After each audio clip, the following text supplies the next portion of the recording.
Today, we're going to talk about the 3 prison toilet myths that you might want to start firmly believing in, or you might have to show the homies some love by getting your poop pushed in. You ever had your poop pushed in? Yeah, I got my poop pushed in real good. Welcome to prison, where anything goes, including getting your poop pushed in. That's right. You might have to carry around some narcotics for the homies, and eventually you're going to have to give them their contraband back. So in this video, we're going to talk about the 3 prison myths that go along and associate themselves with taking poops and being around toilets in prison. When you first make it to prison, you get your state issue, which is mandated by the state to give to you. You have to get your state mandate. These are the items that the state legislation and the laws say are allowable and mandated unto you, and the state has to give to you while you're incarcerated, doing time and being housed inside the particular state that you're in. Now, Louisiana is where I've done my prison time, so that is the items that I'm familiar with receiving from the state. So the first things that you're going to get when you get to prison is a set of clothing. And the set of clothing that you get isn't going to be catered to you. You know, it's prison. It's not the outlet mall where you get to pick and choose what size and what brand you get. They got one brand, state brand. And they might give you something that's too big, like a big, heavy jumpsuit, and you look like a clown, or they might give you something too tight where you look like a punk. You better hope they give you something too big. You don't want nothing too tight. I've seen inmates who get issued tight clothing and they get on that yard and they put it on because they don't know what to do. They fresh fish. Next thing you know, they underneath a bunk. And if you go underneath a bunk, you know what happens. You get your poop pushed in and you're going to need toilet paper. That's why this video is important. You also get 2 sheets, a blanket, a pillow, a mattress. You get 2 lockers in most prisons, and you get toothpaste, toothbrush, a bar of soap that's going to cause rashes throughout your entire body, and a roll of tissue paper. That's right. You get a roll of toilet paper or whatever this is. That was the first thing I thought when I got to prison and I got my state issue and I got a halfway used roll of tissue paper.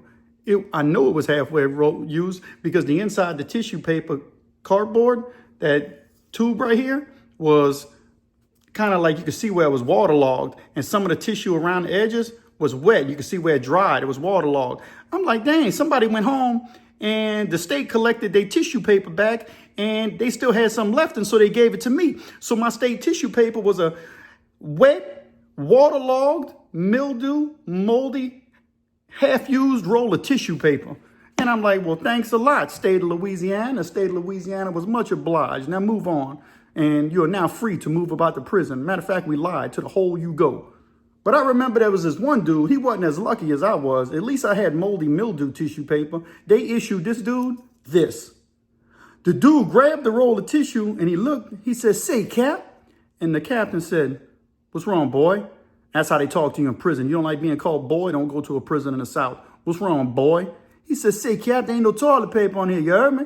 And the cap said, "Man, you're going to get some more later on. That's all we got for now." He went like this. He said, "Man, say, Cap, you can't be giving me that toilet paper like that, man." And he threw the roll like that. And the captain said, "I'm warning you.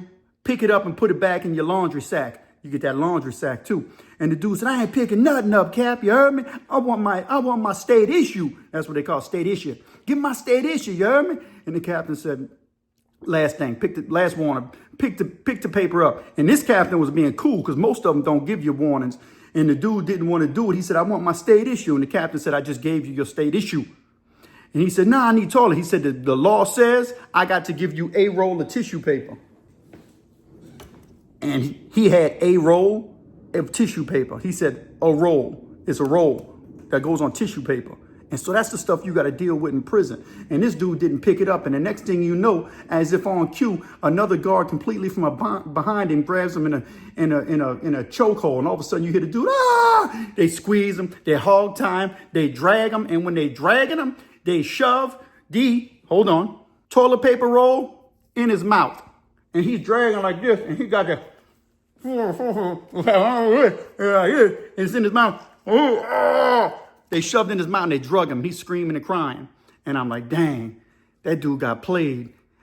I feel special with my mildew roll of toilet paper. After the chaos with the toilet paper roll and they drag old boy to wherever it is they drug him to, I'm sure they gave him a thorough beat down once he got to the cell that they took him to. Everybody's calm now. Nobody's questioning nothing because we know one thing. If we cut up, we're going to get the same thing that dude got, a tissue roll shoved in our mouth and drug like an animal on the concrete screaming. Everything calms down and we all have a seat so we can continue on with our orientation.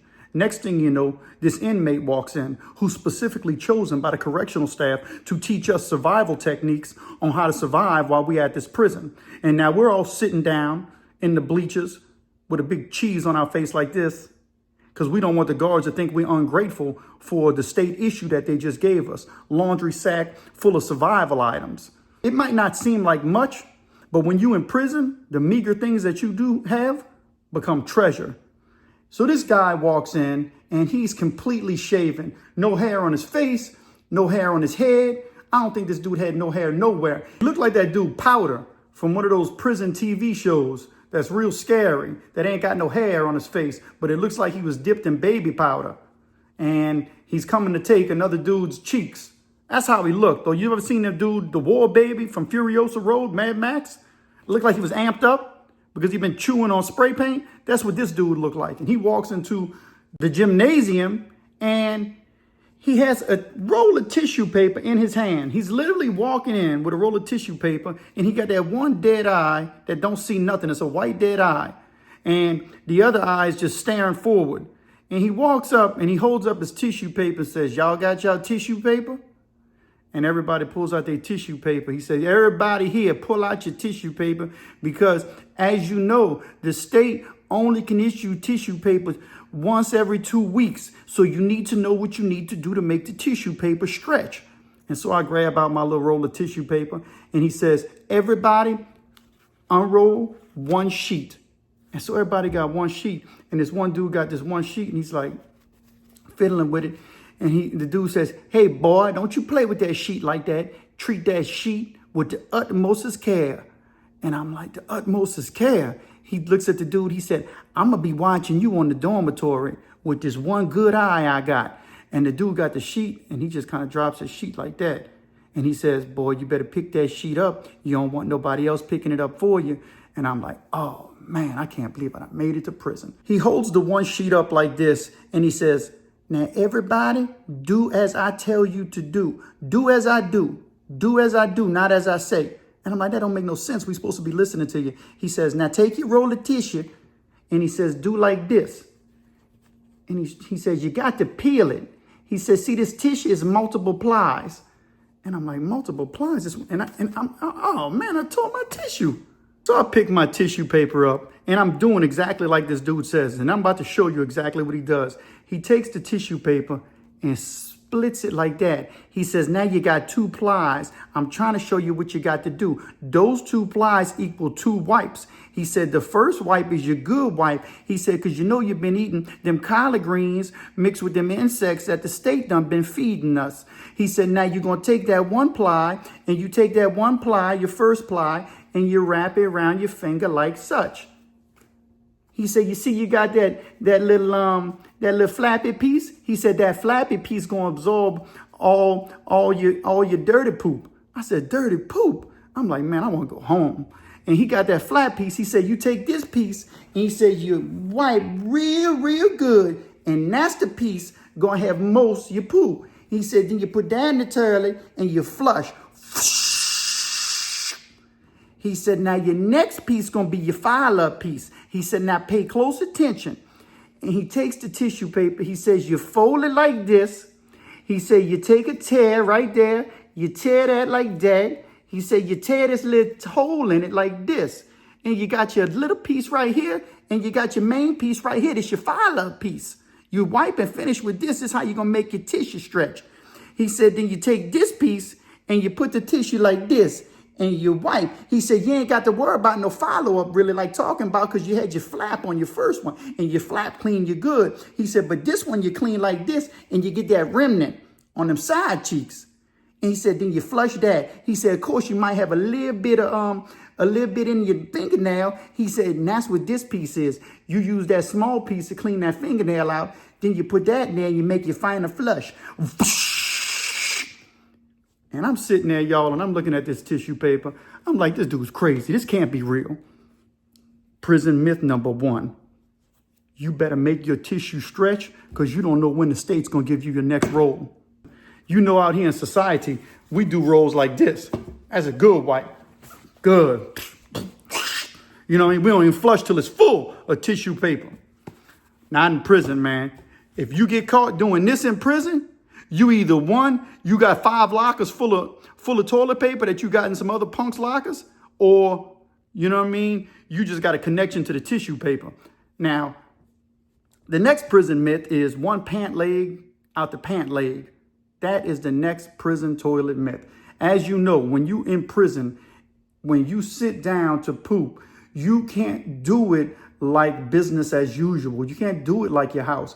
You always have somebody who might be wanting to physically attack you while you're using the bathroom. And if you're sitting down on the toilet and you're not prepared for the possibility of a battle or a fight, then you can wind up in the worst way. I've seen dudes in prison say they like to physically attack weak inmates who are on the toilet because it's already greased and lubed, because they ain't wiped yet and they can go in them easy. It's sick, I know, but I'm giving you the reality. So the next thing that you need to do when it comes to prison toilet myths is you need to take one pants leg out your pants leg. Here's a picture right here of a regular way that you would use the restroom in society. You don't want to do this. You see, the pants are wrapped around your ankles. And if somebody attacks you, you won't be able to get up and fight accordingly. You're going to be stuck. Here's what you should do. Here's a picture. As you can see, the one pant leg is out of pant leg and one leg is out the pants leg. So you're free. That way, if somebody attacks you, you can stand on 2 feet and fight and defend yourself. And you don't have to be all, lubed up in the cheeks with the waste that came from the collard greens. And now you can fight back. So the next prison myth you need to pay attention to is do not go to prison and sit down with your pants wrapped around your ankle. Make sure you're either going to have one pant leg out the pant leg, or like some dudes do in prison, they just take their pants off completely when they sit on the toilet. That way they're more prepared. And the final prison toilet myth is flush, flush, flush. It's called feed the fish. When you are in prison, whether you're in the cell or the dorm, they have industrial toilets like this. This is a stainless steel industrial toilet. These toilets can swallow a blanket. Dudes flush entire blanket sheets and prison jumpsuits and body parts in these toilets. So if you need to go to the bathroom, there ain't no excuse for you not to flush. You can't leave that smell lingering, because you're going to get yourself shanked up. So you got to lean back. That means if you drop a couple pebbles, poop, poop, flush. Pebbles, poop, poop, poop, flush, flush, flush, flush. You got to keep flushing and feeding those fish. And I want you to go check out this video right here of a time that a man found a fish inside the toilet in prison. He woke up from sleeping in his cell and there was literally a fish in his toilet. This video is going to blow your mind. I'm going to put a link to it in the description and at the end of this video. You should definitely watch it. I highly recommend it. How in the world did a fish get in a man's toilet? So you need to make sure that you are flushing and flushing as many times as necessary so you ain't lingering no smell. Everything in prison smells bad enough as it is. Them dudes prefer it to smell like bleach and pine saw, like Alonzo said on training day. You don't want to be taking no chances and not flushing. So you got to flush, flush, flush. So there you have it. The 3 prison myths, and the dude who taught us about the prison myths, old Deadeye himself, taught us what we needed to do to survive the prison toilet area. And when I got back to the dormitory, things got better, of course, because you learn to tell the difference between poop from honey. And, You know the difference because people are trying to play games with you all the time. And next time you go to the bathroom, why don't you go ahead and give the old 2-ply a shot?